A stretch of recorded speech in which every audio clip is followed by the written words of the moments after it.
Part 1. ఆత్మాభిమానం గల అమ్మాయి, ఫుల్ యాటిట్యూడ్ గల అబ్బాయి. ఒకరిపై ఒకరికి అమితమైన ప్రేమ. తన ప్రేమను దూరం చేసుకోలేక కాంట్రాక్ట్ పెళ్లితో ఆమెను దగ్గరగా ఉంచుకున్న ఆ ప్రేమ వ్యక్తపరచడానికి అతనికి ఎగువ అడ్డొస్తే ఆమెకు తన ప్రేమను బయటపెట్టడానికి సెల్ఫ్ రెస్పెక్ట్ అడ్డు. వీటన్నిటిని దాటుకొని వారి ప్రేమ గెలుస్తుందా చూద్దాం మరి. అదో ఇంద్రభవనం.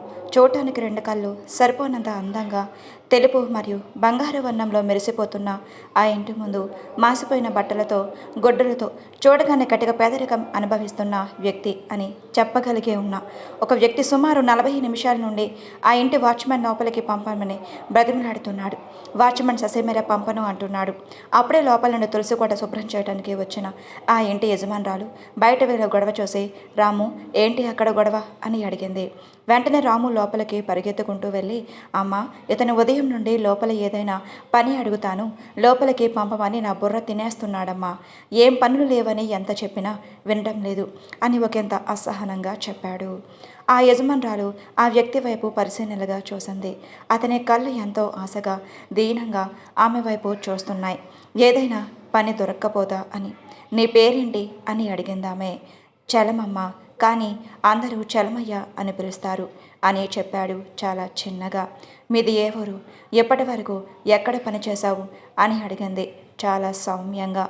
మాది గోదావరి జిల్లాలో చిన్న లంకమ్మ.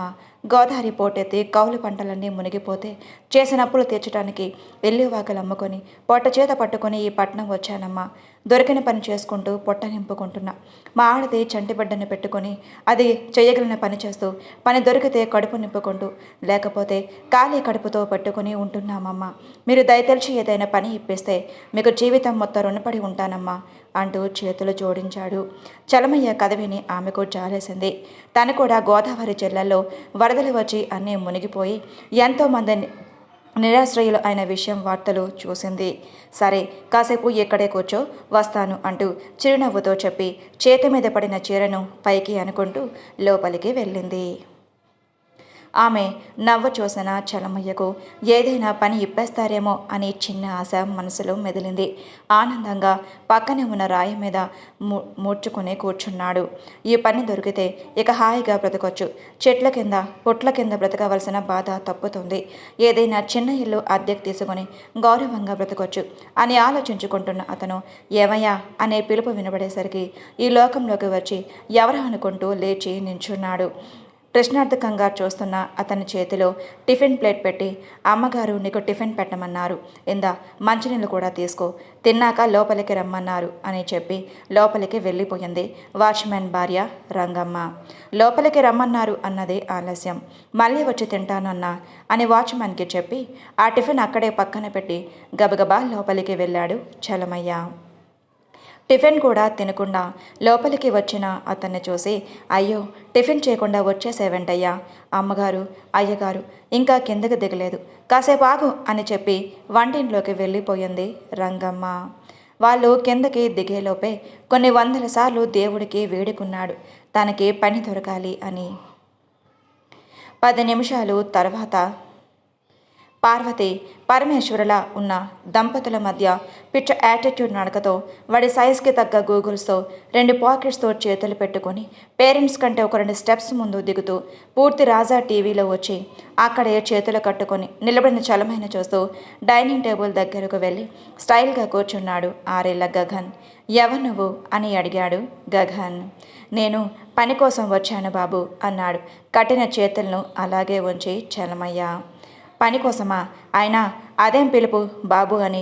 నేనెవరో తెలుసా? ది గ్రేట్ పార్వతీ ఈశ్వర్ల వారసుని, ది పార్వతీ గ్రూప్ ఆఫ్ ఇండస్ట్రీస్కి కాబోయే చైర్మన్ని, టోటల్గా ఈ ఎంపవర్కి ప్రిన్స్ని. సో నువ్వు నన్ను పిలవాల్సిందే బాబు అని కాదు, చిన్నబాబు గారు అని పిలవాలి, అర్థమయ్యిందా అని ఫుల్ యాటిట్యూడ్గా చెప్పాడు గగన్. బాబో, ఈ పిల్లాడేంటి ఇలా ఉన్నాడు అని భయంగా చూశాడు చలమయ్య. ఇంతలో గగన్ మాటలు విన్న పార్వతి గారు కన్నయ్య అని కోపంగా పిలిచింది. గగన్ ఉలిక్కిపడి తల్లి వైపు చూశాడు. నీ వయసేంటి, ఆ మాటలేంటి, పెద్దవాళ్ళతో అలాగేనా మాట్లాడేది అని కోపడుతూ ఉంటే మిగిలిన పనివారు అందరూ నవ్వుకుంటుంటే చలమయ్య మాత్రం పర్వాలేదమ్మగారు, ఏదో చిన్న పిల్లవాడు తెలియక మాట్లాడాడు, మెల్లిగా చెప్తే ఆ బాబే తెలుసుకుంటారులేండి అని అన్నాడు మెల్లిగా. ఎప్పుడూ తన్ని పేరెంట్స్ తిట్టినా పని వాళ్ళు లోపల సంబరపాఠమే కానీ ఇలా తన్ని వెనకేసుకు రాకపోవటంతో చలమయ్య అంటే సాఫ్ట్ కార్నర్ ఏర్పడింది గగన్లో. నేను ఎప్పటి నుండో గార్డెన్ పెంచాలి అనుకుంటున్నా, కానీ సరైన మనిషి దొరకక ఆగిపోయాను. నువ్వు వ్యవసాయం చేసేవాడివి అంటున్నావు కాబట్టి గార్డెన్ ఏరియా అంతా శుభ్రం చేసి తోట పని చూడు. మంచి మంచి మొక్కలు పెంచు, కొన్ని అందానికి కొన్ని ఇంటి అవసరాలకి, అంటే ఆర్గానిక్ పంటలు అన్నమాట. ఆ పని చేయగలను అనుకుంటే నువ్వు ఇప్పుడే పనిలో చేరొచ్చు అని చరమయ్యకు చెప్పి పక్కకు తిరిగి ఏమంటారు శ్రీవారు అని నవ్వుతూ భర్తను అడిగింది పార్వతి. నేనేమంటాను, ఈ ఈశ్వరుడు ఎప్పుడు పార్వతి దాసుడే అని సరదాగా సమాధానం చెప్పాడు ఈశ్వర్. పార్వతి ఈశ్వర్లది ప్రేమ వివాహం. బావ మరదల్లో ప్రేమించుకొని పెళ్లితో ఒకటయ్యారు. పార్వతిని పెళ్లి చేసుకున్నాక ఈశ్వర్ చిన్నగా బిజినెస్ స్టార్ట్ చేశాడు. అది ఇంతై వండడంతై అన్నట్టు అతి కొద్ది రోజుల్లోనే నెంబర్ 1 పొజిషన్లోకి చేరుకుని వ్యాపార రంగంలో తనకంటూ ఆ సుస్థిర స్థానాన్ని సంపాదించుకున్నాడు. ఇక వెనక తిరిగి చూసిందే లేదు. వారికి 2 పిల్లలు, Gagan, Gayatri. Gagan full attitude and arrogant personality అయితే గాయత్రి అందుకు పూర్తి విరుద్ధంగా ఉంటుంది. గగన్కి 6 ఏళ్ళు, గాయత్రికి 3 ఏళ్ళు. పని దొరికిన ఆనందం చలమయ్య మొహంలో కొట్టుకొచ్చినట్టు కనిపిస్తుంది. వెంటనే అమ్మగారు, మీకు ఇష్టమైతే రేపటి నుండి పనికి వస్తానమ్మా అని చెప్పి చేతులు నలుపుకుంటూ అక్కడే నిలబడ్డాడు. సరే నీ ఇష్టం అని పార్వతి వెళ్ళిపోతుంటే అమ్మగారు అని మళ్ళీ పిలిచి ఎలా అడగాలో తెలియక టెన్షన్గా ఆమె వంక చూస్తూ నిలబడ్డాడు. ఏంటి చలమయ్య, ఏమైనా అడగాలా అని అంది పార్వతి ఎంతో సౌమ్యంగా. అమ్మగారు, అది మీరేమీ అనుకోకపోతే కొంచెం డబ్బు అడ్వాన్స్గా ఇస్తే ఈ దగ్గరలోనే ఏదైనా చిన్న గది అద్దెకు తీసుకోవటానికి వీలుగా ఉంటుందమ్మా. జీతంలో కొద్దిగా కట్ చేసుకుందరు కానీ అన్నాడు మెల్లిగా. ఇల్లు అద్దెకు తీసుకుంటావా? మరి ఎప్పటి వరకు ఎక్కడ ఉంటున్నావు మీరు అని అడిగింది పార్వతి. ఎలా చెప్పాలో తెలియక తన దీనస్థితికి మాట పెగలక కళ్ళ నుండి జారిన నీటిని మెడలో ఉన్న గుడ్డతో తుడుచుకుంటూ బస్టాండ్లో పడుకుంటున్నామమ్మా అని చెప్పాడు ఊడుకుపోయిన గొంతుతో. అతని పరిస్థితికి పార్వతి కూడా జాలేసింది. అయ్యో అవునా, అయితే ఒక పని చెయ్యు చలమయ్య. బయట ఉన్న హౌస్లో ఒకవైపు రంగమ్మ వాళ్ళు ఉంటున్నారు, వేరే వైపు ఖాళీగానే ఉంటుంది. ఇంత త్వరగా ఇల్లు దొరకటం అంటే ఈ ఏరియాలో చాలా కష్టం. అందాక మీరు అక్కడే ఉండండి, గొడవ తర్వాత చూసుకుందాం అని చెప్పి లోపలికి వెళ్ళి కొంత డబ్బు తెచ్చి చలమకు ఇచ్చి ఇంట్లోకి కావాల్సినవి కొనుక్కొని ఇక్కడికి వచ్చేయండి. మీ ఆవిడ కూడా రంగమ్మకు తోడుగా ఉంటుంది అని చెప్పింది. చలమయ్య ఆనందానికి అవధుల్లేవు.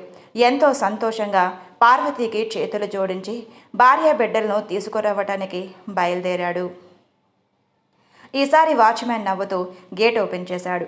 ఆ ఇంటిని పరిసరాలను చూస్తూనే అనంత నోరు తెరిచేసి కళ్ళు పెద్దవి చేసుకొని చూస్తూ ఉండిపోయింది. ఇంతలో రంగమ్మ వచ్చి వారి ఉండబోయే హౌస్ చూపించింది. మరి చిన్న గదేమీ కాదు, ఒక చిన్న ఫ్యామిలీ ఉండటానికి చక్కగా సరిపోయేలా ఒక హాల్, చిన్న కిచెన్, పెద్ద బెడ్రూమ్, బాత్రూమ్తో పాటు అన్ని facilities, water supply, current supply, ఇంకా కనీస అవసరాలు సరిపోయే ఫర్నిచర్ కూడా ఉంది.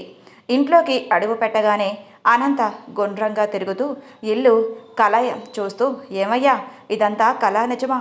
నిజంగా మనం ఇక్కడే ఉండబోతున్నామా అంటూ ఆశ్చర్యంగా భర్తను అడుగుతూ ఉండగానే రంగమ్మ లోపలికి వచ్చి కల కాదమ్మా నిజమే, కావాలంటే గిచ్చుతా చూడు అని చిన్నగా గిచ్చి నవ్వుతూ అనంత వైపు చూసింది. ఇల్లు చూసుకోవడం అయ్యిందా? ఇంకేమైనా చిన్న చితక వస్తువులు కావాలంటే మా ఇంట్లో నుండి తీసుకోండి. ఇందా ఈ చీరలు, అయ్యగారి పాత బట్టలు అమ్మగారు మీకు ఇవ్వమన్నారు అంటూ కొన్ని బట్టలు వారికి ఇచ్చింది. వారి ఉదార గుణానికి భార్యాభర్తలు ఇద్దరు ఆనందంతో ఉబ్బుతిబ్బి అయిపోయారు. సరే నాకు వంట పని ఉంది, నువ్వు రేపటి నుండి వద్దువులే, మళ్ళీ వస్తా, ఏమైనా కావాలంటే అడగండి అని చెప్పి వెళ్ళిపోయింది రంగమ్మ. ఇంట్లోకి ఏమైనా కావాలో చెప్పు అనంత, తీసుకొస్తాను. సాయంత్రం నుండి ఇక్కడ పనిలో పడితే మళ్ళీ ఖాళీగా ఉండదుగా అంటూ కావాల్సిన లిస్ట్ అంతా రాసుకుని బయటకు వెళ్ళి ఇంట్లోకి కావాల్సినవి, చంటిదానికి కావాల్సినవన్నీ తెచ్చి భోజనం చేసి కాస్త ప్రశాంతంగా విశ్రాంతి తీసుకొని సాయంత్రం నుండే తోట పని ప్రారంభించాడు చలమయ్య. రోజులు గడుస్తున్నాయి. భార్య బిడ్డలకు ఏ లోటు లేకపోవడంతో ఆనందంగా తన పని తాను చేసుకుంటూ నెల రోజుల్లోనే తోటకు మంచి రూపురేఖల్ని తెచ్చాడు. తన పనితనం అంతా చూపించి ఈ నెల రోజుల్లో వాచ్మెన్ కుటుంబంతో మంచి అనుబంధం ఏర్పడింది. అటు పార్వతి ఈశ్వర్ల దృష్టిలో కూడా మంచివాడు, నమ్మకస్తుడు అనే అభిప్రాయం ఏర్పడింది. గగన్ అప్పుడప్పుడు కోప్పడుతూ ఒక్కోసారి ఆటలాడుతూ చలమయ్యకు బాగానే అలవాటు పడ్డాడు.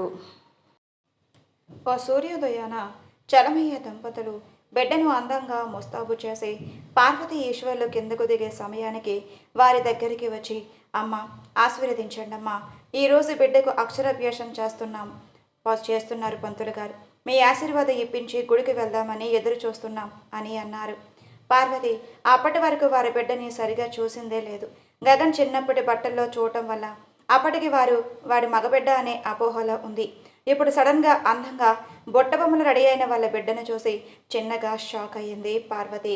గగన్ డ్రెస్సులు వేస్తుంటే మీకు ఉన్నది మగబిడ్డ అని అనుకున్నాను చలమయ్య, పాపన ఒకసారి కూడా మీరు అనలేదే పాప అని, బుట్టబొమ్మలా ఉంది అంటూ ముద్దు చేసి చలమయ్య ఇచ్చిన అక్షంతలు వేసి ఆశీర్వదిస్తూ ఉండగా ఈశ్వరుని గగన్లు కిందకు వచ్చారు. ముద్దుగా ఉన్న పాపను చూసి చలం, ఎవరు ఈ బేబీ, భలే ముద్దుగా ఉంది అంటూ బొగ్గగిల్లాడు గగన్. అంతే, అప్పటి వరకు నవ్వుతూ తుల్లుతూ ఉన్న పాప ఒక్కసారిగా ఏడుపు రాగం అందుకుంది. ఈశ్వర్ గగన్నే కోపడి, పాప చాలా ముద్దుగా ఉంది చలమయ్య, ఏం పేరు పెట్టారు అని అడిగాడు.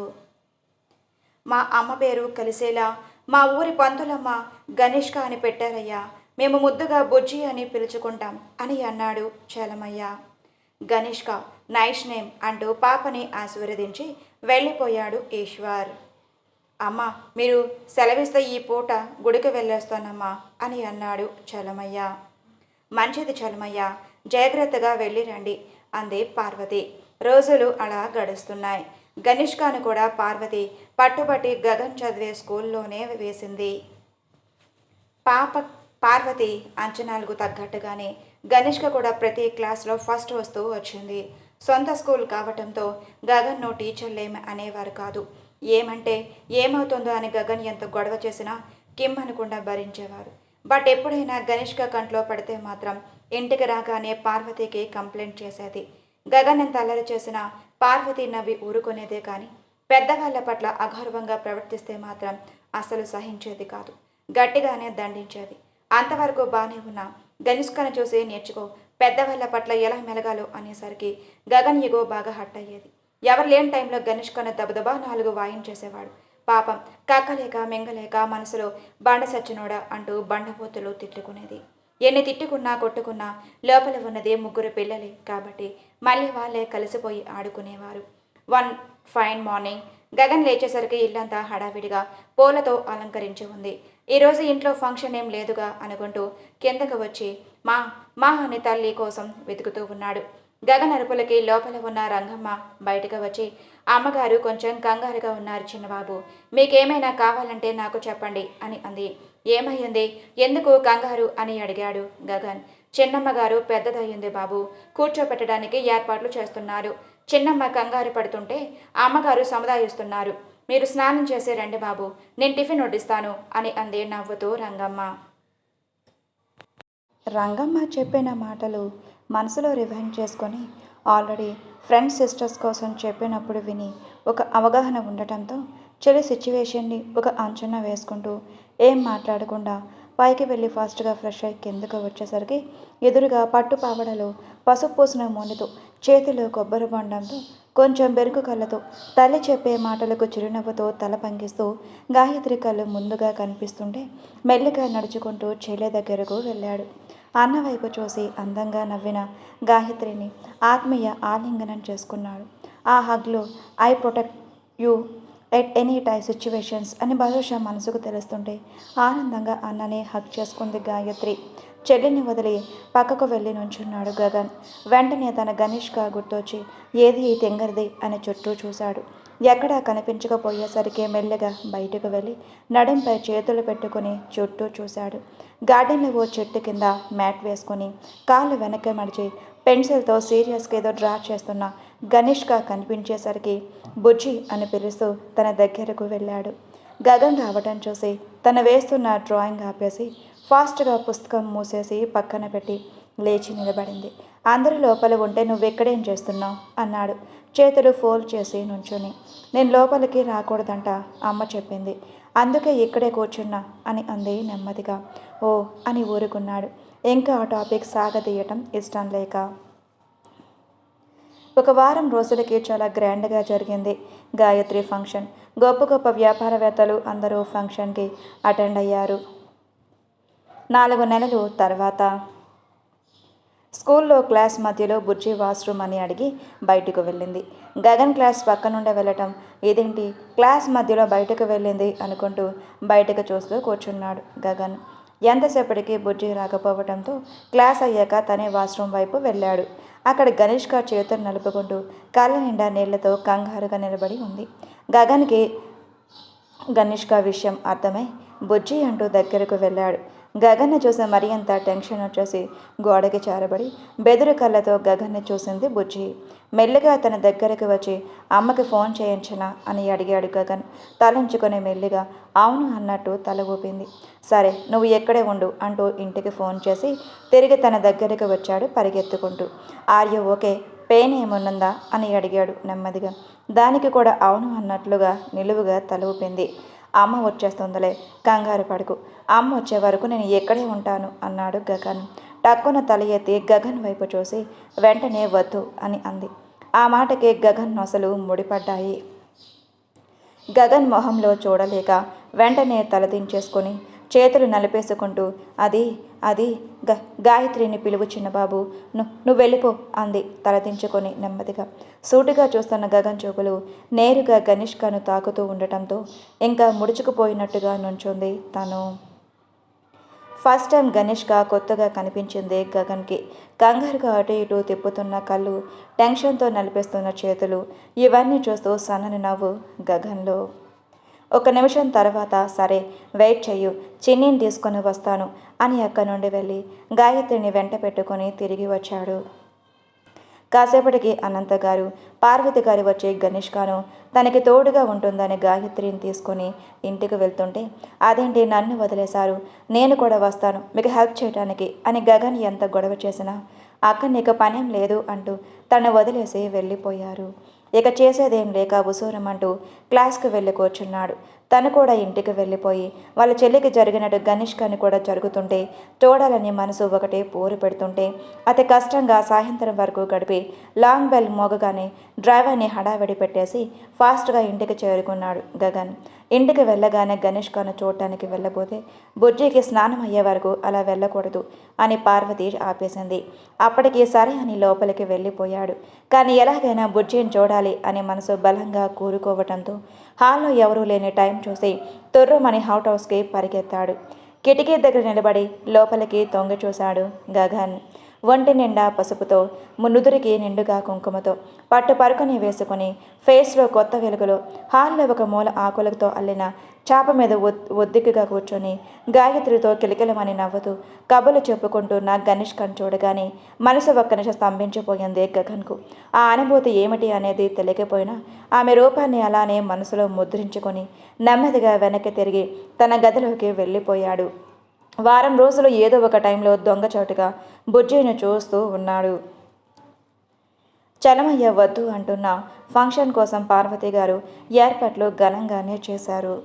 ఇప్పటి ట్రెండ్కి తగ్గట్టుగా కాకుండా మేనమామ కొట్టించి తెచ్చిన పట్టులంగా ఓనీలో కూడా బాబుగారి బొమ్మల మెరిసిపోతున్న గణేష్కను కళ్ళ నిండా నింపుకుంటూ అక్కడక్కడే తిరుగుతూ ఫంక్షన్ అయ్యే వరకు గగన్ గణేష్కను వదిలిపెట్టలేదు.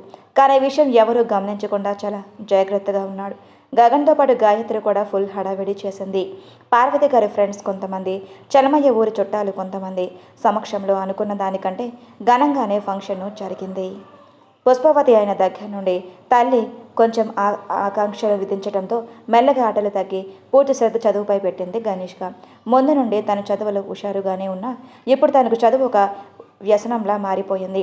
10వ తరగతికి school first to college first. రోజులో కొంచెం సేపు గాయత్రిలో కబుర్లు, ఆపై చదువు. సెలవులు వస్తే కొద్ది రోజులు తను పెట్టి పెరిగిన ఊరికి వెళ్ళి కొద్ది రోజులు మేనమామ వల్ల ఇంట్లో గడిపి రావటం, ఇక్కడికి వచ్చాక ఏదో ఒక ప్రొఫెషనల్ కోర్స్ నేర్చుకోవటం, ఇలా రోజులు గడిచిపోతూ ఉన్నాయి.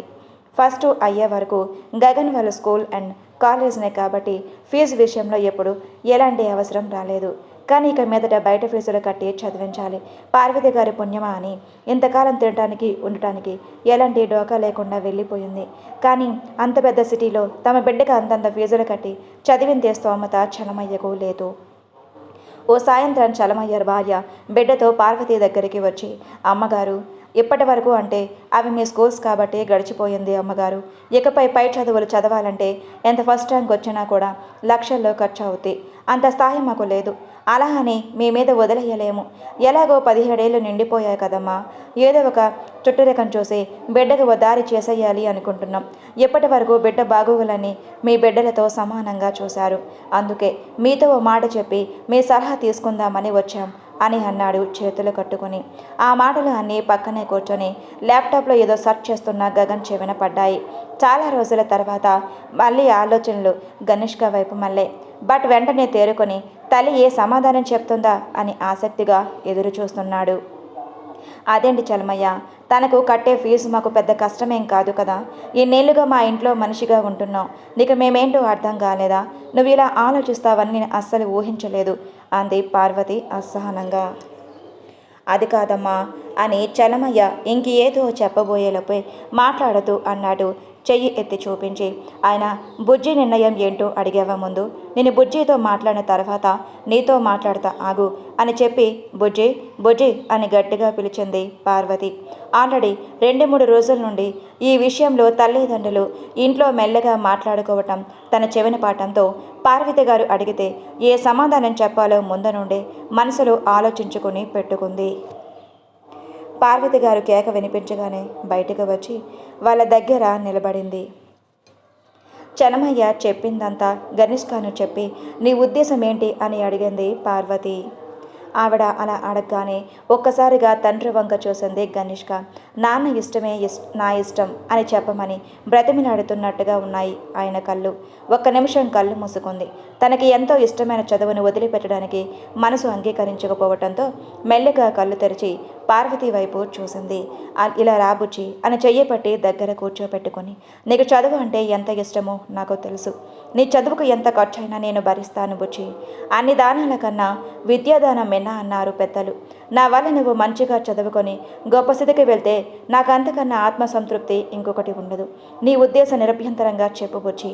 నీ నిర్ణయం ఏదైనా సరే నేను నీకు తోడుగా ఉంటాను అంది ఎంతో లాలనగా.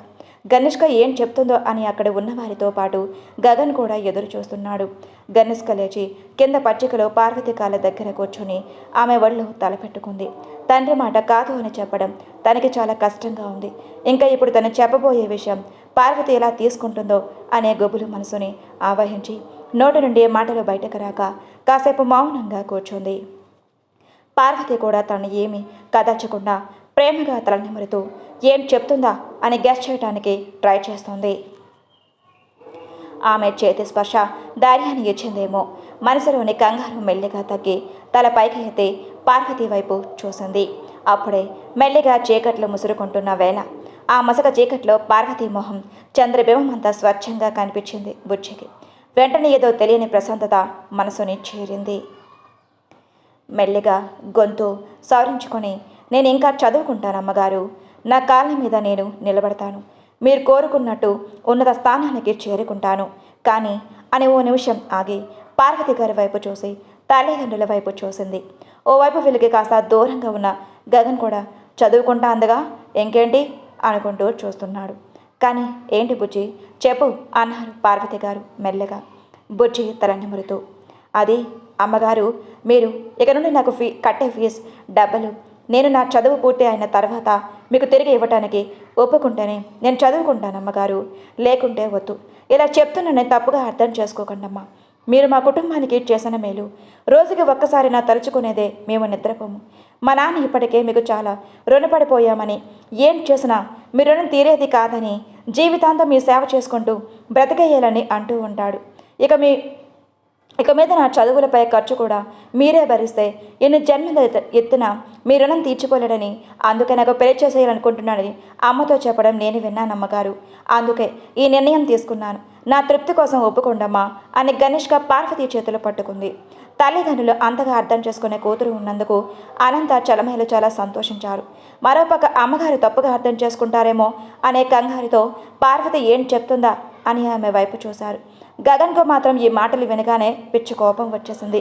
దీనికి ఎంత పొగరు కాకపోతే మా అమ్మని తిరిగి మనీ ఇస్తానంటుందా అని కోపంగా ముందుకు వెళ్ళబోయేవాడల్లా వాళ్ళ అమ్మ మాటలు విని ఆగిపోయాడు.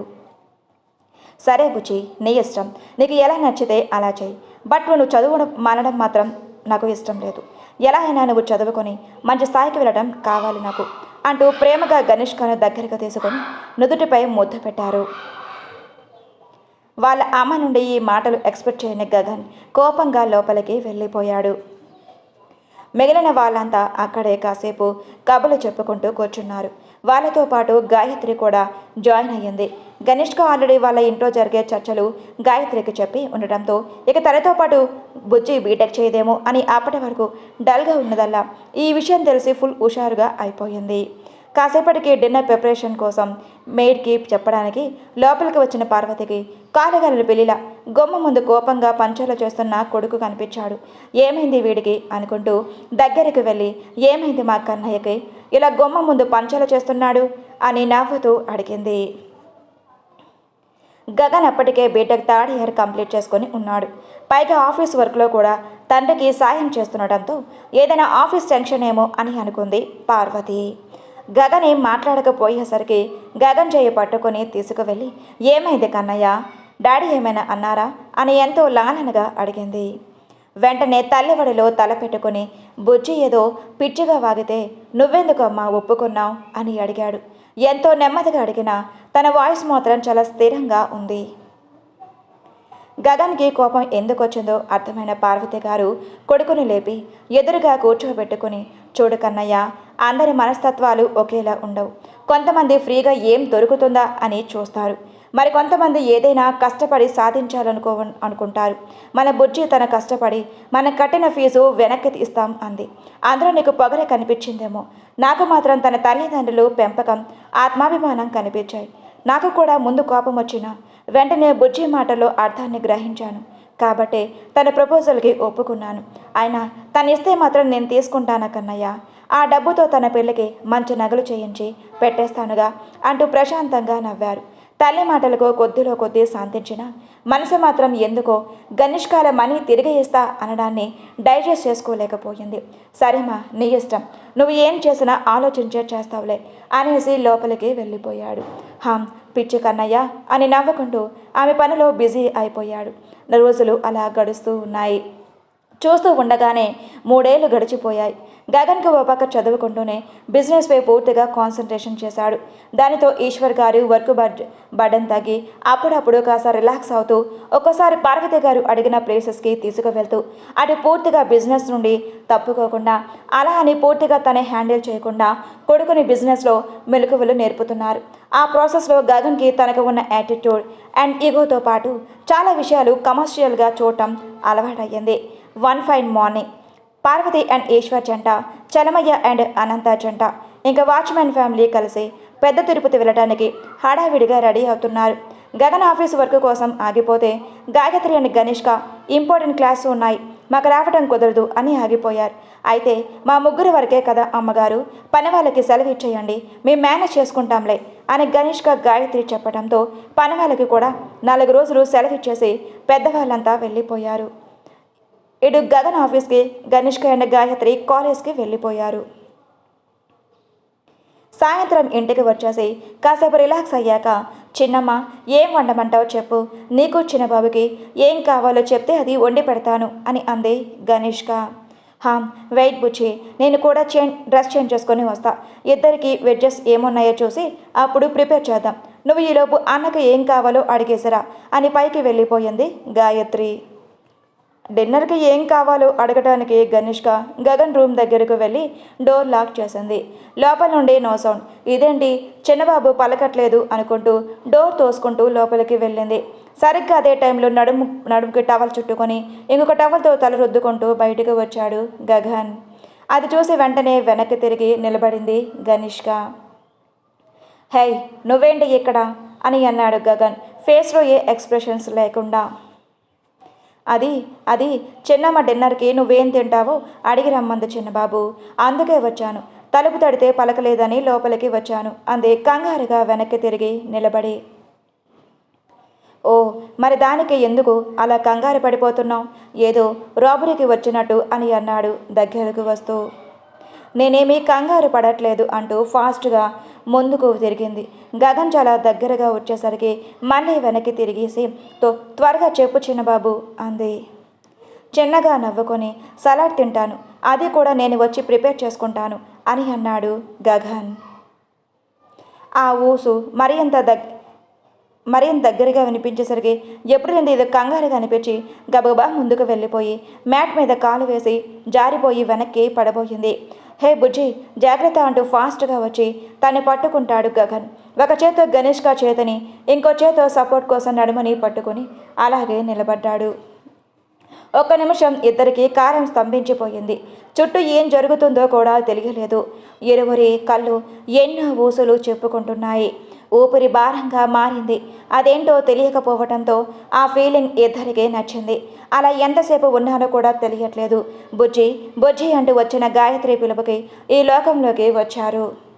అప్పటి వరకు గగన్ గుండెల మీద చేతులు వేసి ఈ ప్రపంచంలో తమరు తప్ప ఎవరూ లేరు అన్నట్టు ఫీల్ అయిన గనిష్క ఫాస్ట్గా చేతులు తీసేసి సరిగ్గా నిలబడి సారీ చిన్నబాబు, కారు స్కిడ్ అయ్యింది అని చెప్పి ఫాస్ట్గా అక్కడి నుండి వెళ్ళిపోయింది. కింద కిచెన్లోకి వెళ్ళి గ్లాస్ వాటర్ గటగటా తాగినా కూడా హార్ట్ బీట్ ఇంకా అదుపులోకి రాలేదు. ఆ ఫీలింగ్ ఏంటో తెలియకపోయినా ఆమె పెదవులపై చిన్న చిరునవ్వు తలక్కున మెరిసి మాయమయ్యింది. అక్కడ పైన గగన్ మాత్రం చెల్లి ముందు ఏం జరగనట్టు ఫేస్లో ఏ ఎక్స్ప్రెషన్ లేకుండా నువ్వు పద చిన్ని, డ్రెస్అప్ అయి వస్తాను అని చెల్లికి చెప్పి తన వెళ్ళగానే అద్దంలో చూసి అందంగా నవ్వాడు. ఆ నవ్వుకి కారణమేంటో మరి. గగన్ను కిందకు దిగేసరికి గాయత్రి గణేష్గా కలిసి ఆలూ పరోటా చేస్తున్నారు కబుర్లు చెప్పుకుంటూ. అన్నయ్య, బుజ్జి ఆలూ పరోటా సూపర్గా చేస్తుంది. ఈరోజు నువ్వు కూడా టేస్ట్ చేద్దువు కానీ, రోజు ఆ వెజ్ ఏం తింటావు చెప్పు అని అంది నవ్వుతూ గాయత్రి. నో చిన్ని, I will have my salad only అని యాటిట్యూడ్గా చెప్పి కిచెన్లోకి వచ్చాడు సలాడ్ చేసుకోవడానికి. నీ ఇష్టం అని తన పనిలో తను బిజీ అయిపోయింది గాయత్రి. గగన్ వెడ్జెస్ అని తీసుకొని గణేష్క పక్కన ఉన్న ప్లేస్లో నిలబడ్డాడు కట్ చేసుకోవడానికి. చిన్నబాబు నువ్వు కూర్చో, నేను సలాడ్ చేసి తీసుకొస్తాను అని అందే గణేష్క నెమ్మదిగా. తను ఏమందో వినపడక నీకేమైందే అంత నెమ్మదిగా మాట్లాడుతున్నావు అని అంది గాయత్రి. నేను బాగానే మాట్లాడుతున్నాను చిన్నమ్మ, నువ్వు వెళ్ళు చిన్నబాబు, నేను చేసి తీసుకొస్తాను అంది తన పక్కన నిలబడితే రైస్ అయిన హార్ట్ బీట్ని అదుపు చేసుకుంటూ. నో థ్యాంక్స్, నేను చేసుకుంటాను అని చెప్పి అక్కడే నిలబడి వెడ్జెస్ కట్ చేస్తున్న గగన్ వైపు ఒకసారి చూసి కదిలేలా లేడని అర్థమే. చిన్నమ్మ నువ్వు పరోటాలు వద్దు, నేను రోస్ట్ చేస్తాను అని తను అటువైపు వెళ్ళి గాయత్రి ఇటు పంపించింది. ఎందుకలా అంటూనే గాయత్రి ప్లేస్ ఎక్స్చేంజ్ అయితే గగన్ ఇదంతా తనకి సంబంధం లేనట్టు నెమ్మదిగా తన సలాడ్ ప్రిపేర్ చేసుకుంటున్నాడు. కానీ చిన్నగా విచ్చుకుంటున్న తన పెదవులు ఎవరూ గమనించలేదు. డిన్నర్ కంప్లీట్ చేసి గగన్ ఫుల్ హాలయ్యతో వర్క్ చేసుకుంటూ కూర్చుంటే గణేష్క గాయత్రి పుస్తకాలు మొహం అప్పగించారు. ఇక టైం 11 అవుతూ ఉండగా ఇక వెళ్తా చిన్నమ్మ, గుడ్ నైట్ అంటూ పైకి లేచింది గణేష్క. ఎక్కడికి వెళ్తావు బుజ్జి, ఆంటీ వాళ్ళు లేరుగా, ఎక్కడే పడుకో అని అంది గాయత్రి. ఇక్కడ వద్దులే చిన్నమ్మ అంది మొహమాటంగా గణేష్క. ఇక్కడే నా రూమ్ షేర్ చేసుకుందాం, లేకుంటే గెస్ట్ రూమ్లో పడుకో, అంతేకాని ఒక్కదానివి హౌట్ హౌస్లో వద్దు అని ఖచ్చితంగా చెప్పింది గాయత్రి. గణేష్క గగన్ వైపు చూసింది. అవేం తనకి సంబంధం లేనట్టు వర్క్లో బిజీగా ఉన్నాడు. ఏంటో ఈ మానవుడు అనుకుంటూ సరే చిన్నమ్మ, నేను మీ గదిలోనే పడుకుంటాను, మళ్ళీ గెస్ట్ రూమ్ ఎందుకు అంటే బుక్స్ అన్నీ బ్యాగ్లో సర్దేసి ఇద్దరు పడుకోవడానికి వెళ్ళిపోయారు. దీనికి ఇక్కడ పడుకోవటానికి అంత కష్టమేంటో అనుకుంటూ చిన్నగా నవ్వుకొని తన వర్క్ కూడా కాసేపటికి కంప్లీట్ చేసుకొని పడుకోవడానికి తన రూమ్కి వెళ్తుంటే బాల్కనీలో చల్లగాలిలో చేతులు పట్టుకొని నిలబడిన గణేష్గా కనిపించింది గగన్కు. తన రూమ్కి వెళ్ళేవాడల్లా మెల్లిగా తన వైపు వెళ్ళి తన వెనకే నిలబడి గగన్ను కూడా ఆకాశం వైపు చూశాడు. ఎంతో ప్రశాంతంగా ఉంది వాతావరణం. మెల్లిగా చల్లగాలి వీస్తుంది. కాసేపటికి ఆ గాలికి అప్పుడప్పుడు రెప్పలు వాలుస్తూ తదేకంగా ఆకాశాన్ని చూస్తున్న గనిష్క పరీక్షగా చూశాడు. ఏం ఆలోచిస్తుందో తెలియకపోయినా తను సంతోషంగా ఉంది అని విచ్చుకున్న ఆ పెదవులు చూస్తే అర్థమవుతుంది. నెమ్మదిగా ముందుకు వంగి ఏం ఆలోచిస్తున్నావు బుజ్జి అన్నాడు మంత్రంగా. ఏదో ట్రాన్స్లో ఉన్న దానిలా నా కన్నయ్య కోసం అంది చిరునవ్వుతో. ఓ, అంత నచ్చాడా నీ కన్నయ్య అని అన్నాడు పెదవి చాటున నవ్వును అదిమిపెట్టి. హా, చాలా అని గనిష్క సమాధానం చెప్పగానే సన్నని నవ్వు ఆమె చెంపలను తాకేసరికి అప్పుడు ఈ లోకంలోకి వచ్చి ఫాస్ట్గా వెనక్కి తిరిగి చూసింది. పాకెట్లో చేతులు పెట్టుకొని కన్నార్పకుండా చాలా ఇంట్రెస్ట్గా లుక్స్తో తన వైపే చూస్తూ నిలబడ్డాడు గగన్ చెరగని చిలిపి నవ్వుతో. మరొక్కసారి తన గుండె వేగం పెరగగా, చిన్నబాబు నువ్వు ఇక్కడ ఏం చేస్తున్నావు, అసలు ఎప్పుడొచ్చావు అని గబగబా అడిగింది చాలా కంగారు పడిపోతూ. ఓ, కూల్ కూల్, ఎందుకంత టెన్షన్ పడుతున్నావు, ఇటురా ఇక్కడ కూర్చో అని అక్కడే ఉన్న ఉయ్యాలలో కూర్చోబెట్టాడు చాలా జెంటిల్గా. ఎప్పుడు చాలా యాటిట్యూడ్ లుక్స్తో చాలా గంభీరంగా ఉండే గగన్ మాత్రమే తెలుసు ఆమెకు. ఈరోజేంటో చాలా కొత్తగా దగ్గరగా అందంగా కనిపిస్తుంటే మళ్ళీ రెప్ప వేయటం మర్చిపోయి తన్ని ఆల్చిప్పలాంటి కళ్ళను మరింత పెద్దగా చేసి గగన్నే చూస్తూ ఉంది గనిష్క. ఓ మేడం, ఏంటలా చూస్తున్నావు, తిరణాల్లో తప్పిపోయిన చిన్నపిల్లలా అన్నాడు గగన్ నవ్వుతూ.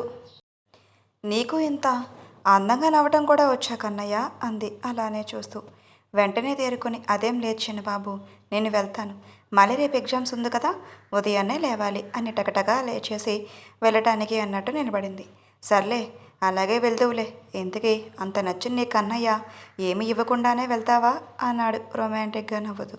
అప్పుడు రియలైజ్ అయ్యింది ఇందాక తనేమందు.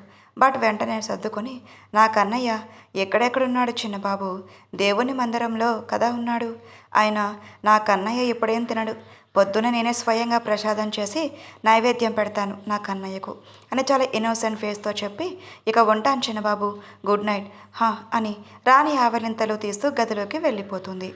అమ్మని భలే మస్కా కుట్టావుగా అని నవ్వుకుంటూ తను కూడా వెళ్ళి పడుకుంటాడు. బట్ ఇద్దరికీ నిద్ర కరువై ఎప్పటికో తెల్లవారడానికి సిద్ధంగా ఉన్న సమయంలో నిద్రకు ఉపక్రమించారు. తెల్లవారింది. గనిష్క ఉదయాన్నే కష్టపడి ఎలాగో అలా లేచేసి ఫాస్ట్గా తన స్నానం చేసి పసుపు రంగు లంగా జాకెట్ మీదకు కుంకుమ రంగు ఓని వేసుకొని ఫాస్ట్గా ప్రసాదం ప్రిపేర్ చేసేసింది. ఒక్కసారి టైం చేసుకొని హమ్మయ్య ఇంకా చాలా టైం ఉందలే అనుకుని ప్రశాంతంగా పోస్ట్ చేసుకొని తన కన్నయ్యకు మనస్ఫూర్తిగా నమస్కారం చేసుకొని నైవేద్యం అర్పించింది. ఇల్లంతా దూపం వేస్తూ గాయత్రి గదిలోకి వెళ్ళి, చిన్ని ఇకలే చాలా టైం అయింది అంటూ గాయత్రిని లేపి పక్కనే ఉన్న గగన్ గదిలో కూడా దూపం వెళ్దామని మెల్లిగా తలుపు తట్టి లోపల తొంగి చూసింది. ఎప్పుడు ఎర్లీ మార్నింగ్ లేచి వర్కౌట్స్ చేసి టైమింగ్ పర్ఫెక్ట్గా పాటించే గగన్ ఇప్పుడు ఆ రూమ్గా పడుకునుటం చూసి వెళ్ళలా వద్దా అని కాసేపు తటపటాయించి గెలకడానికే డిసైడ్ అయ్యి మెల్లిగా లోపలికి వెళ్ళింది. గగన్ ముందుకు వెళ్ళి కళ్ళ ముందు చేతులాడించి మెలకువగా ఉన్నాడేమో అని టచ్ చేసింది. ఏ కదలిక లేకపోవడంతో హమ్మయ్య అనుకొని నెమ్మదిగా అడుగు వేసుకుంటూ గది మొత్తం నెమ్మదిగా ధూపం వేస్తుంటే సాంబ్రాణి వాసనకు మెలకు వచ్చిన గగన్ విష్ణుమూర్తి పోజులో పడుకొని గనిష్క ఇటు వెళ్తే అటు కళ్ళను కదుపుతూ చూస్తూ ఉన్నాడు. తన పనిలో తను నిమగ్నమైపోయి ఇదేమీ పట్టించుకోకుండా గాలికి ఎగురుతున్న పైటను తిప్పి బొడ్డును దోపుకొని శ్రద్ధగా గదిలోని ప్రతి మూలన జాగ్రత్తగా పొగ ఎక్కువ రాకుండా ధూపం వేస్తుంది. అప్పటి వరకు ఫేస్ మాత్రమే చూసిన గగన్ గనిష్కాల కొంగు దోపుకోవటంతో అటువైపు చూశాడు. కొంగు దోపిన ప్లేస్కు బ్లౌజ్కు మధ్యన పసుపు రంగు బట్టలు పోటీగా మెరుస్తున్న మోనిఛాయ కుంకుమ రంగు ఓనీ వల్ల ఇంకా ఎలివేట్ అవుతూ కనిపిస్తుంటే తన లైఫ్లో ఫస్ట్ టైం ఏవో వింత ఫీలింగ్స్ మైండ్ను బాడీని డిస్టర్బ్ చేయటం మొదలుపెట్టాయి గగన్కు. గగన్ నెమ్మదిగా లేచి కార్నర్లో నించొని చేతులు కాస్త పైకి పెట్టి దూపం వేస్తున్న గనిష్క దగ్గరకు ఏదో ట్రాన్స్లో ఉన్నవాడేలా నడుచుకుంటూ వెళ్ళాడు. ఇంకొక 2 అడుగుల గనిష్కను చేరుతాడనగా ధూపం వేయటం అయిపోయి గనిష్క వెనక్కు తిరిగింది. సడన్గా ఆమె వెనక్కి తిరిగేసరికి నార్మల్ అయి తను ఏం చెయ్యబోయాడో గుర్తొచ్చేసరికి కొంచెం ఇబ్బందిగా అనిపించింది. మాట్లాడకుండా అలానే నిలబడ్డాడు గనిష్కను చూస్తూ. అంత సడన్గా తన దగ్గరకు గగన్ ఎందుకు వచ్చాడో తెలియక కళ్ళు పెద్దవి చేసి భయంతో బిగుసుకుపోయింది గనిష్క. వెంటనే గగన్ తేరుకొని కవర్ చేసుకోవడానికి, ఇంత పొద్దున్న నా గదిలో ఏం చేస్తున్నా బుజ్జి అని అడిగాడు చేతులు జేబులో పెట్టుకొని. ఆ మాట ఇంత దగ్గరగా వచ్చి అడగాల చిన్నబాబు అంది గనిష్క కళ్ళు చిన్నవి చేసి. ఆ మాటకి వాళ్ళ ఇద్దరి మధ్య ఉన్న గ్యాప్ చూసి లోపల నుండి కింద పెదవిని కొరుక్కుంటూ ప్యాంట్ పాకెట్లో ఉన్న హ్యాండ్స్ తీసి చేతులు కట్టుకొని కొంచెం ముందుగా వంగి గనిష్క ఫేస్కి దగ్గరగా తన ఫేస్ తీసుకువచ్చి సూటిగా కళ్ళల్లోకి చూస్తూ, అంటే నువ్వు నీ కన్నయ్య కోసం చాలా ఇష్టంగా కాన్సన్ట్రేషన్తో దూపం వేస్తున్నావు కదా, దూరం నుండి అడిగితే వినిపిస్తుందో లేదో అని ఇంత దగ్గరగా వచ్చి అడుగుతున్నా అన్నమాట అని ఇంకొక అడుగు గనిష్క దగ్గరకు వేసి నిలబడ్డాడు. ఇద్దరికి మధ్య చాలా తక్కువ గ్యాప్ ఉండటంతో గనిష్కకి కంగారులో ఫుల్గా చెమటలు పట్టేసి, సరే అడావిడిగా చిన్నబాబు నేను అన్ని గదిలో వేసినట్టు ఈ గదిలో కూడా ధూపం వేయడానికి వచ్చాను, నువ్వు అడ్డు తప్పుకుంటే వెళ్ళిపోతాను అంది నెమ్మదిగా. బయట ఓ అరుస్తావు బుచ్చి, ఇప్పుడేంటి మాట రావటం లేదు, హెల్త్ బాగానే ఉందా అంటూ గనిష్క మెడవంపులో చెయ్యి పెట్టి చూశాడు. చిన్నప్పటి నుంచి ఎన్నోసార్లు కలిసి ఆడుకున్నా ఎప్పుడు ఏమీ అనిపించలేదు. కానీ ఎందుకో ఫస్ట్ టైం గగన్ స్పర్శకు చిన్నగా కరెంట్ షాక్ తగిలినట్టు ఒళ్ళంతా జల్లుమనేసరికి ఆ స్పర్శను ఫీల్ అవుతూ అలాగే కళ్ళు మూసుకుంది గనిష్క. మెడవంపులో చేతను అలాగే ఉంచి మెల్లగా బొటన వేలితో బుగ్గను నిమిరాడు. అప్పటికే గనిష్క బుగ్గలు మొహమంతా పింక్ కలర్లోకి మారిపోయి సెగలు రావటం మొదలయ్యింది. గగన్ బొటన వేలు బొగ్గను తాకేసరికి గుండె వేగం పెరిగి ఊపిరి భారంగా మారింది. ఇంకా ఎక్కువ చేస్తే ఏమైపోతుందో అని నవ్వుకుంటూ మెల్లిగా ఆమె మొహంపై గాలి ఊదాడు. దానితో తిరుగుకుంటున్నట్టు కనురెప్పలను బలవంతంగా పైకి లేపి చూసేసరికి ఎదురుగా ఎవరూ లేకపోయేసరికి చుట్టూ చూసింది. గగన్ కనిపించలేదు. తననేమైనా కలకన్నదేమో అని చేతిపై గిచ్చుకొని, ఆ కల కాదు, అయితే ఈ మానవుడు నిజంగానే ఏదో మాయ చేసేస్తున్నాడు, ఇకపై జాగ్రత్తగా ఉండాలి బాబోయ్ అనుకుని ఫాస్ట్గా కిందకు వెళ్ళిపోయింది. అలా గనిష్క ఫాస్ట్గా కిందకు వెళ్ళడం చూసిన గగన్ తెంగరి అని నవ్వుకుంటూ ఫ్రెష్ అవ్వడానికి వెళ్ళాడు. గగన్ అందరూ ఉన్నప్పుడు ఫుల్ యాటిట్యూడ్ చూపిస్తూ, ఎవరూ లేనప్పుడు గనిష్కను ఆట పట్టిస్తూ పెద్దవాళ్ళు లేని 4 రోజులు చాలా సరదాగా గడిపేశారు ఆ యంగ్ బ్యాచ్. పెద్దవాళ్ళందరూ 4 రోజుల తర్వాత తిరిగి వచ్చేశారు. మళ్ళీ అందరూ డైలీ రొటీన్లో పడిపోయారు. కానీ గగన్ ఇంతకు ముందు కంటే కొంచెం హుషారుగా ఉండటం, గాయత్రిలో ఇదివరకంటే కొంచెం ఫ్రీ మూవ్ అవుతూ నవ్వుతూ మాట్లాడటం గమనిస్తూనే ఉన్నారు పార్వతి గారు. కారణం ఏదైనా తనకున్న యాటిట్యూడ్తో చాలా గంభీరంగా ఉంటూ ఎవరితో అయినా చాలా తక్కువగా మాట్లాడే కొడుకులో ఈ మార్పుకు ఆమెకు సంతోషాన్ని ఇచ్చింది కూడా. కానీ గనిష్క ఇంట్లో మాత్రం ఈ సిచ్యువేషన్కి ఫుల్ ఆపోజిట్గా ఎప్పుడు అమ్మ అమ్మ అంటూ తిరగడమే, లేకపోతే బుక్స్ ముందేసుకొని కూర్చోవటమే చేసే కూతురు ఇప్పుడు అయితే ఏదో లోకంలో ఉన్నట్టు ఆలోచించుకుంటూ కూర్చుంటుంది. లేకపోతే గాయత్రి దగ్గరికి వెళ్ళిపోతుంది. ఎప్పుడు గాయత్రి హౌస్కి రావటమే కానీ గనిష్క గాయత్రి దగ్గరికి వెళ్ళడము ఇన్నేళ్ళు వేళలో లెక్క పెట్టొచ్చు. ఇదంతా చూసి అనంత గారి మనసులో అనుమానం మొదలయ్యింది. కానీ తన పంపకం మీద నమ్మకంతో తను అనుకున్నట్లేమీ కాదులే అని తనకి తానే సర్ది చెప్పుకుంది. ఇక్కడ పంపకం సరిగా లేకపోతేనే ఎవరితోనైనా ప్రేమలో పడతారని నా ఉద్దేశం కాదు ఫ్రెండ్స్, తల్లి మనసు అలా ఆలోచిస్తుంది అని మాత్రమే చెప్తున్నాను. ఆయన తల్లి డిటెక్టివ్ కళ్ళు ఆడపిల్లని ఎప్పుడు కనిపెట్టుకునే ఉంటాయి కదా. అలా ఓ సాయంత్రం గనిష్క తోటలోని మొక్కలకి నీళ్లు పెడుతుంది. ఆ పక్కనే అనంత కలుపు పెరిగిపోయిందని శుభ్రం చేస్తుంది. నీళ్లు పెడుతున్న గనిష్క పైన బాల్కనీ నుండి చూసి తన ల్యాప్టాప్ తీసుకొని తను కూడా గార్డెన్లోకి వచ్చి కూర్చొని తన పని చేసుకుంటున్నాడు గగన్. గగన్ అక్కడికి రాగానే ముడుచుకుపోయినట్టుగా ఆయన కూతుర్ని చూసి అనంత కనుబొమ్మలు ముడిపడ్డాయి. వెంటనే గగన్ వైపు చూసింది.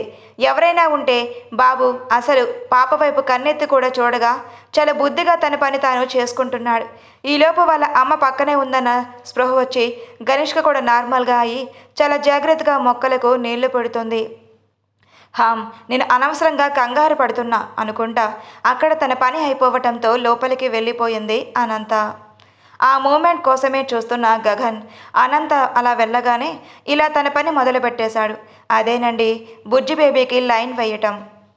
తన పని తాను చేసుకుంటున్నా ఏదో తెలియని అనీజీగా అనిపించడంతో వెనక్కి తిరిగి గగన్ వైపు చూసింది. ఎంతో ఇంటెన్స్డ్గా తన్నే స్టేట్ చేస్తున్న ఆ కళ్ళను చూసి ఒక క్షణం తడబడింది. ఫాస్ట్గా ముందుకు తిరిగిపోయి మళ్ళీ అదే చూపు. నేను తప్పుగా అర్థం చేసుకుంటున్నానా లేక తను కావాలనే చూస్తున్నాడా అనుకుంటూ మళ్ళీ ఒకసారి భుజాల మీదుగా ఓరగా వెనక్కి చూసింది. No change. అదే చూపు. డైరెక్ట్గా వలుపు బాణాలు గుండెల్లో దిగేలా ఆ చూపులు భరించడం తన వల్ల కాక గగన్ దగ్గరికి వెళ్ళి ఏమైనా కావాలా చిన్నబాబు అని అడిగింది నెమ్మదిగా. హాం, చాలా కావాలి. ఇస్తావా బుజ్జి అన్నాడు నవ్వుతూ. అయోమయంగా చూసింది గనిష్క. అదే, చాలా దాహంగా ఉంది, వాటర్ కావాలి, తెస్తావా అంటున్నా అన్నాడు అదే నవ్వుతో. నువ్వు ఈ మధ్య చాలా విచిత్రంగా బిహేవ్ చేస్తున్నావు తెలుసా అంది గనిష్క మొహమంతా ఒక రకంగా పెట్టుకొని. విచిత్రంగా అంటే అని అన్నాడు గగన్. ఏమో బాబు, అందరూ ఉన్నప్పుడు ఒకలా ఉంటున్నావు, ఎవరూ లేనప్పుడు ఇంకొకలా ఉంటున్నావు. ఎందుకలా చేస్తున్నావు చిన్నబాబు? నాకైతే ఏమీ అర్థం కావటం లేదు అని అటు ఇటు చూసి కొంచెం ముందుకు వంగి ఒక్కసారి నిద్రలో కూడా ఉలిక్కిపడి లేస్తున్నాను తెలుసా. మా అమ్మ అయితే కంగారు పడిపోతుంది పాపం అని సీక్రెట్ చెప్పినట్టు చెప్పింది చిన్నగా. అవునా, నేనైతే నార్మల్గానే ఉంటున్నా.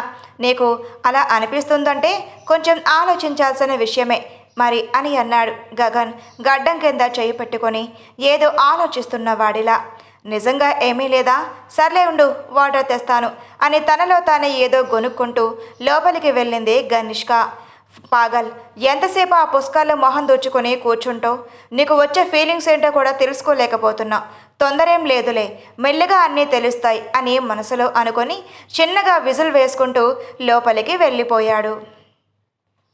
మంచినీళ్ళు తీసుకొచ్చిన గనిష్క గగన్ అక్కడ లేకపోవటంతో ఇంతలోని ఎటు వెళ్ళాడబ్బా అనుకుంటూ వాళ్ళమ్మ పిలిస్తే వాటర్ అక్కడ పెట్టేసి వెళ్ళిపోయింది.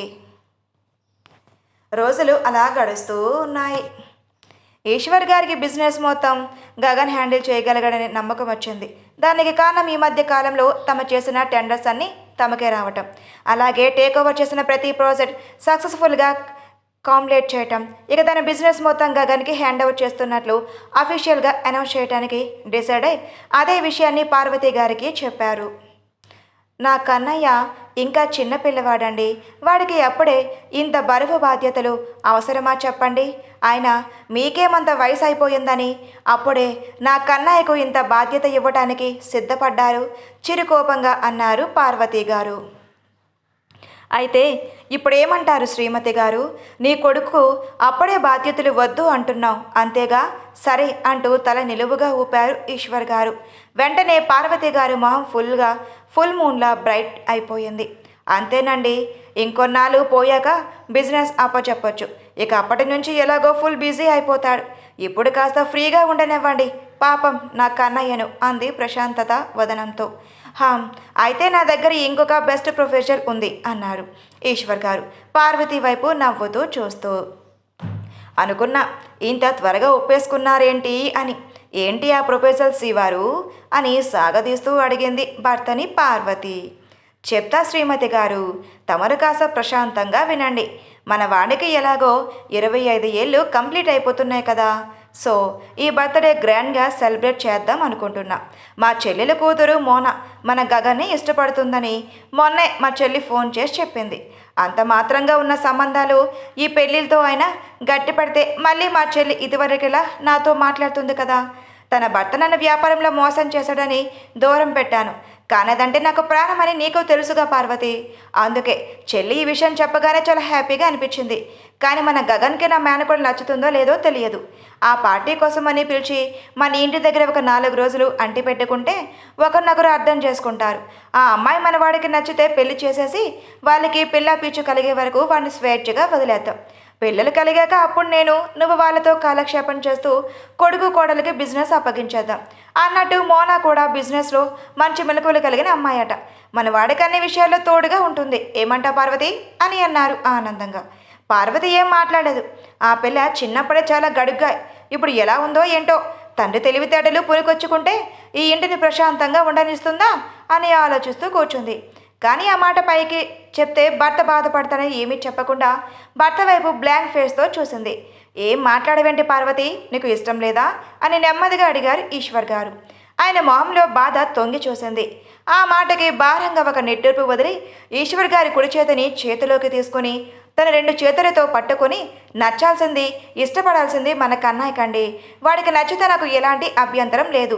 అలా అని నాకు ఇష్టం లేదా అంటే అప్పుడెప్పుడో తెగిపోయిన సంబంధం కదండి.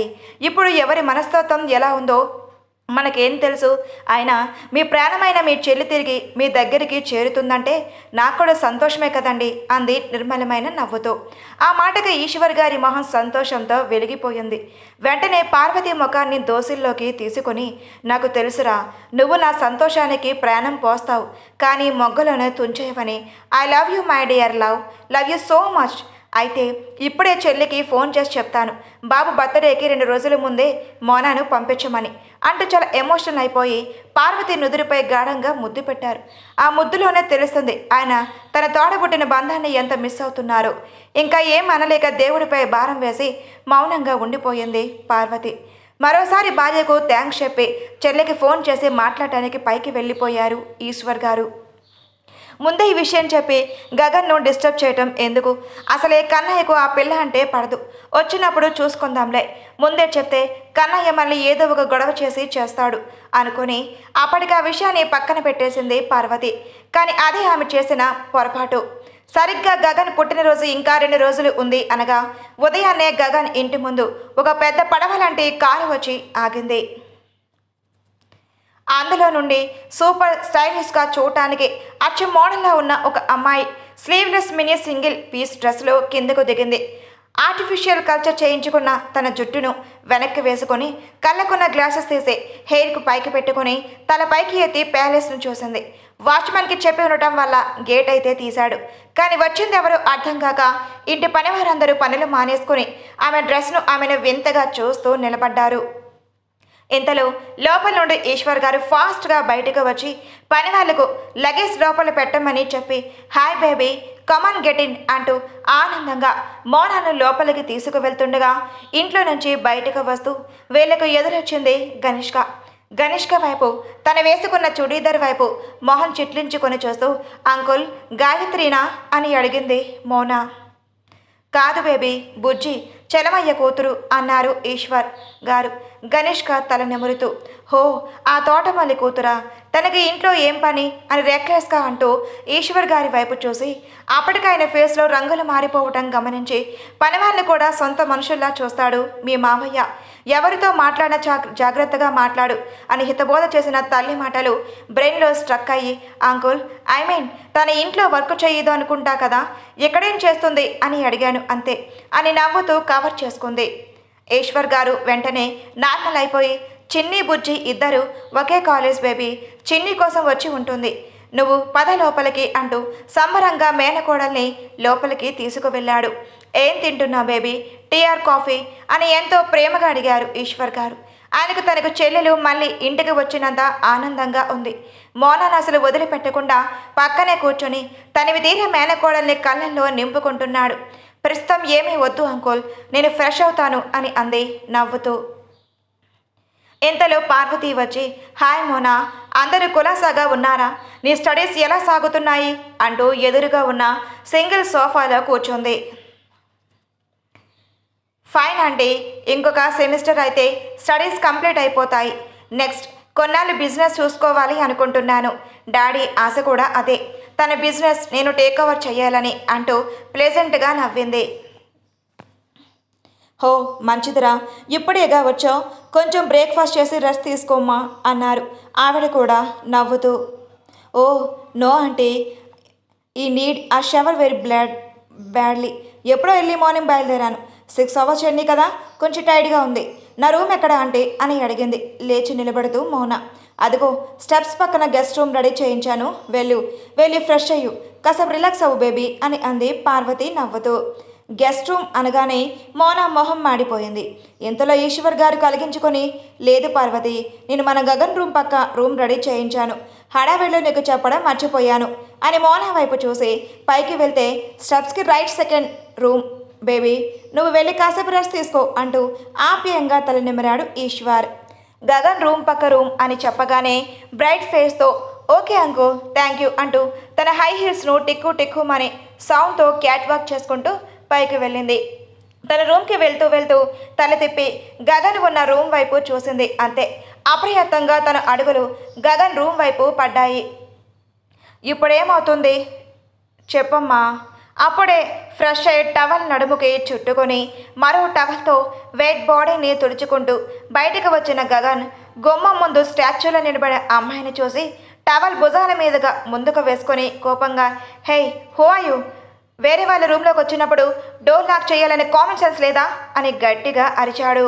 ఆ మాటకి తేరుకొని మత్తుగా నవ్వుతూ వయ్యారంగా నడుచుకుంటూ గగన్ దగ్గరికి వచ్చి, బయట వాళ్ళైతే పర్మిషన్ అడగాలి, కానీ నాకు అవసరం ఏముంది బావా అంది మెలికలు తిరుగుతూ. హే, ముందు నువ్వు దూరంగా ఉండి మాట్లాడు. బావా ఏంటి బావా, who the hell are you అన్నాడు గగన్ చాలా చిరాగ్గా మొహం పెట్టుకుని. ఆయన మీదకి వస్తూ, అదేంటి బావా, నన్ను మర్చిపోయావా? ఓకేలే, హాయ్ బావా, దిస్ ఈజ్ మోనా, నీ మేనత్త కూతుర్ని అంటూ చెయ్యి ముందుకు చాచింది నవ్వుతూ. వాట్, నువ్వు ఇక్కడికి ఎందుకు వచ్చావు? నిన్ను ఎవరు రానిచ్చారు అసలు అన్నాడు గగన్. అప్పటికి కోపంతో గగన్ మొహం మొత్తం రెడ్గా అయిపోయి బాడీలో బ్లడ్ మొత్తం ఫేస్లోకి వచ్చేసిందా అన్నట్టుగా ఉంది. మోనా అవేం పట్టించుకోకుండా గగన్ బెడ్ మీద చేతులు, బాడీ మీద చేతులు రెండు వెనక్కి ఆంచి ఆ రకంగా కూర్చొని, నన్ను ఒకరు రానివ్వడం ఏంటి, నాన్ సెన్స్, ఇది నా మేనమామ ఇల్లు, ఎప్పుడైనా వస్తా ఎప్పుడైనా వెళ్తా, ఆ రైట్ నాకుంది. కాదు మావయ్య ఇచ్చారు అంది రెప్ప వేయకుండా గగన్ని చూస్తూ.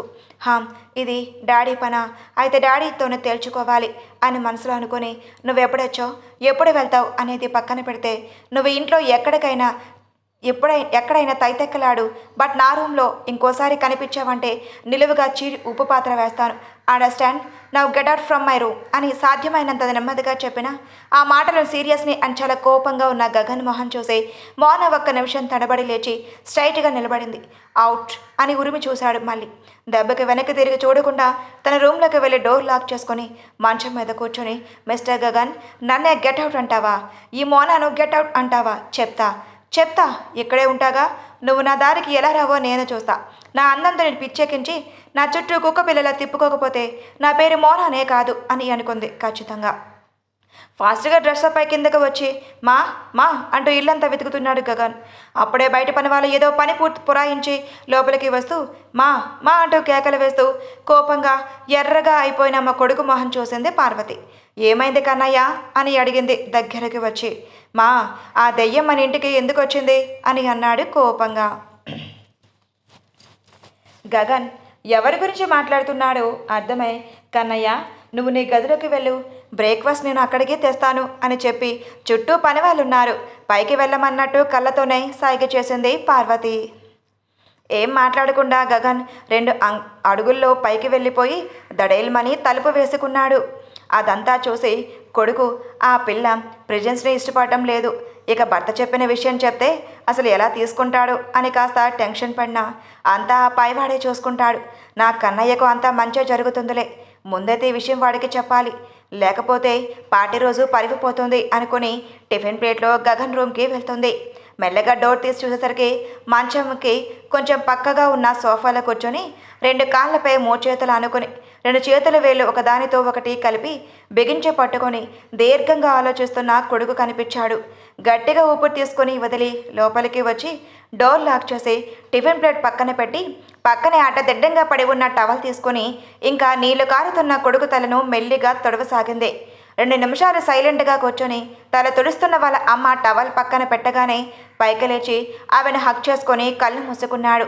ఎంతటి వారికైనా తల్లి స్పర్శ కంటే ఊరటనిచ్చేది ఇంకేం ఉండదు కదా.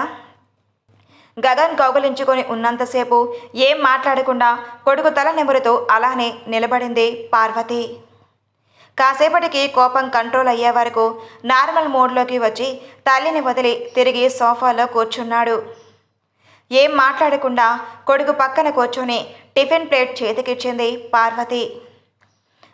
అచ్చి బుచ్చిలా మాట్లాడకుండా ఆ టిఫిన్ తినేసి ప్లేట్ పక్కన పెట్టి హ్యాండ్ వాష్ చేసుకొని నాప్కిన్తో చేయి తుడుచుకుంటూ వచ్చి తల్లి పక్కన కూర్చొని ఆమె వంక సూటిగా చూశాడు. ఇప్పుడు చెప్పమ్మా, అసలు విషయం ఏంటి అన్నట్టు. ఆవిడ గాఢంగా నిట్టూచి ఆమెకు ఈశ్వర్ గారికి మధ్య జరిగిన కాన్వర్జేషన్ అంతా పూసగొచ్చినట్టు కొడుక్కి చెప్పింది. ముందే నీకు చెప్తే అనవసరంగా నీ మెంటల్ పీస్ పాడవుతుంది తప్ప ఏం లేదు కన్నయ్య, పైగా వాళ్ళు అప్పుడు అన్నట్టే ఇప్పుడు ఉండాలని లేదు.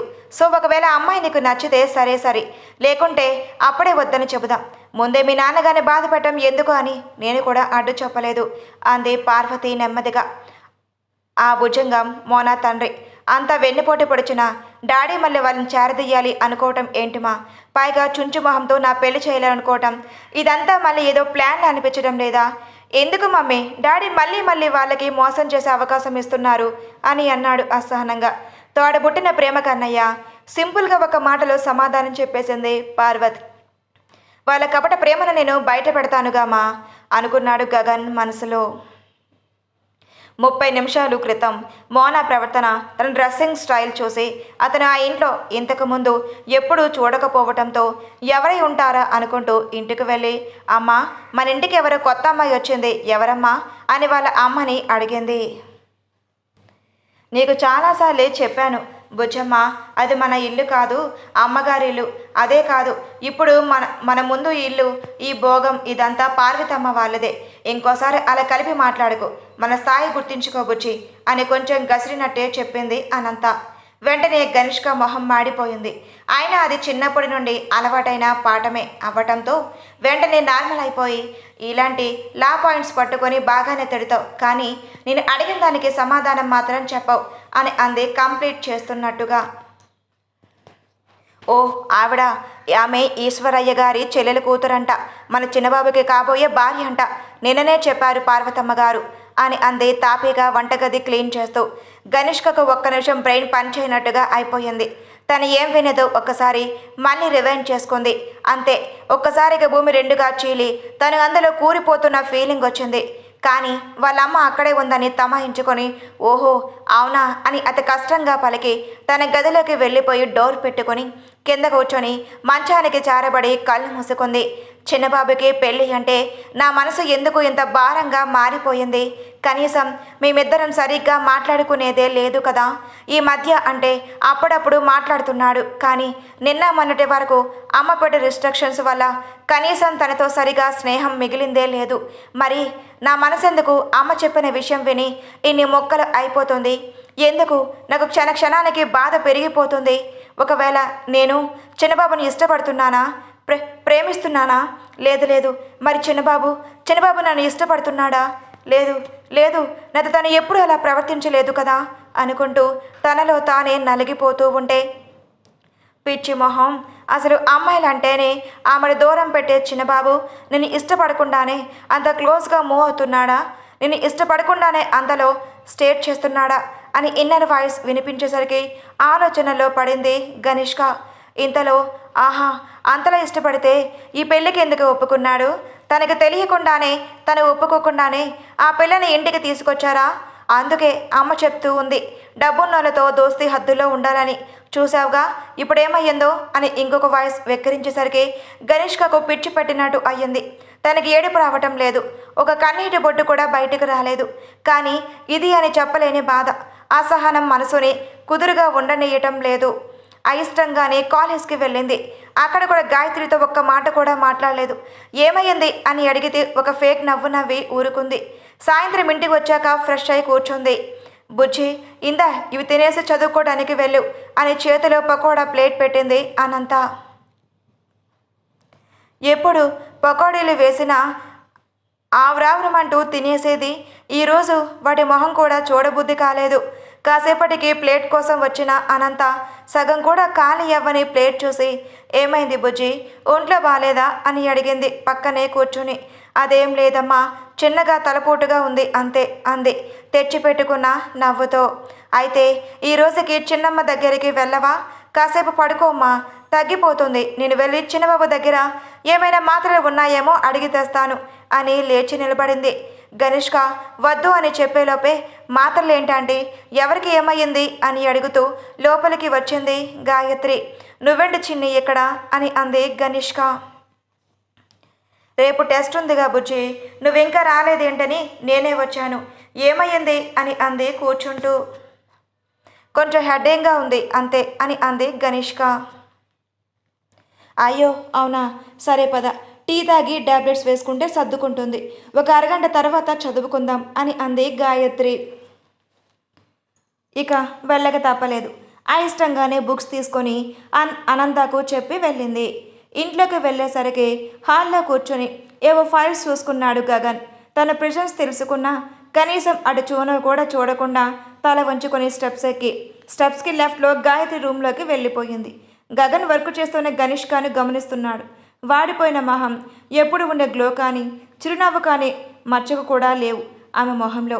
గాయత్రి కిచెన్లోకి వెళ్ళి 2 టీ తన రూమ్కి తెమ్మని చెప్పి గగన్ దగ్గరికి వచ్చి, అన్నయ్య హెడ్ఏక్ ట్యాబ్లెట్స్ నీ రూమ్లో ఉన్నాయా అని అడిగింది. ఎవరికి చిన్ని అన్నాడు క్యాజువల్గా. బుజ్జికి తలనొప్పి అంటానయ్యా, రేపు మనకి టెస్ట్ ఉంది, సో ట్యాబ్లెట్ వేసుకొని కాసేపు రెస్ట్ తీసుకుంటే తర్వాత చదువుకుంటాం అని అంది. అదే టైంలో ఉదయం నుండి గదిలో నిద్రపోయి గగన్ వచ్చే టైంకి లేచి ఫ్రెష్గా మేకప్ వేసుకొని కిందకు దిగుతూ ఆ మాటలు విని, హెడ్ఏక్ ఎవరికి గాయత్రి, నీకా? ట్యాబ్లెట్ వేసుకున్నావా అంటూ కిందకు వచ్చింది మోనా. కాదు మోనా, బుజ్జికి అని అంది గాయత్రి. మోనా, ఏంటి మావయ్య చెప్పలేదా? నేను నీకు వదనవుతాను, వదిన అని పిలువు సరేనా అని 1 నిమిషం గ్యాప్ తీసుకొని, బుజ్జి అంటే ఉదయం చూసిన పనిపిల్లే కదా, తన కోసం నువ్వు ట్యాబ్లెట్ తీసుకెళ్తున్నావా అది మొహం ఒక రకంగా పెట్టుకొని. వెంటనే గగన్ నొసలు ముడిపడ్డాయి. బుజ్జి ఎందుకు అలా ఉందో తనకి అర్థమయ్యింది. కోపంగా మోనా వైపు చూశాడు. అప్పటి వరకు చూపులతోనే గగను తినేస్తున్న మోనా అతని కళ్ళల్లో కోపాన్ని చూసి కొంచెం జడుచుకుంది. ఆయన వెంటనే తేరుకుని, నా ఉద్దేశం ఆ మెయిడ్ ఆంటీ వాళ్ళ అమ్మాయా అని అంది కూల్గా. మోనాకు ఒక డర్డీ లుక్ ఇచ్చి, చిన్ని నా డెస్క్లో ఉంటాయి చూడు ట్యాబ్లెట్స్, ఎక్స్పైర్ డేట్ చూసి ఇవ్వు, వేసుకొని కాసేపు పడుకోమను, ఈ గ్యాప్లో నువ్వు కొంచెం సబ్జెక్ట్ కవర్ చేసుకోవడానికి చూడు అని చెప్పి మళ్ళీ తన వర్క్లో నిమగ్నమైపోయాడు గగన్. నీకు పని వాళ్ళ మీద చాలా కన్సర్న్ బావా అని నవ్వుతూ వెళ్ళి గగన్ పక్కన ఒకరి భుజంలో మరొకరు టచ్ అయ్యేంత దగ్గరగా కూర్చుంది మోనా. ఇప్పుడు మోనా పాప పరిస్థితి ఏంటో పాపం. Please like and subscribe for more videos. Story ఎలా ఉందో కామెంట్ చేయండి, నెక్స్ట్ పార్ట్ ఇస్తాను.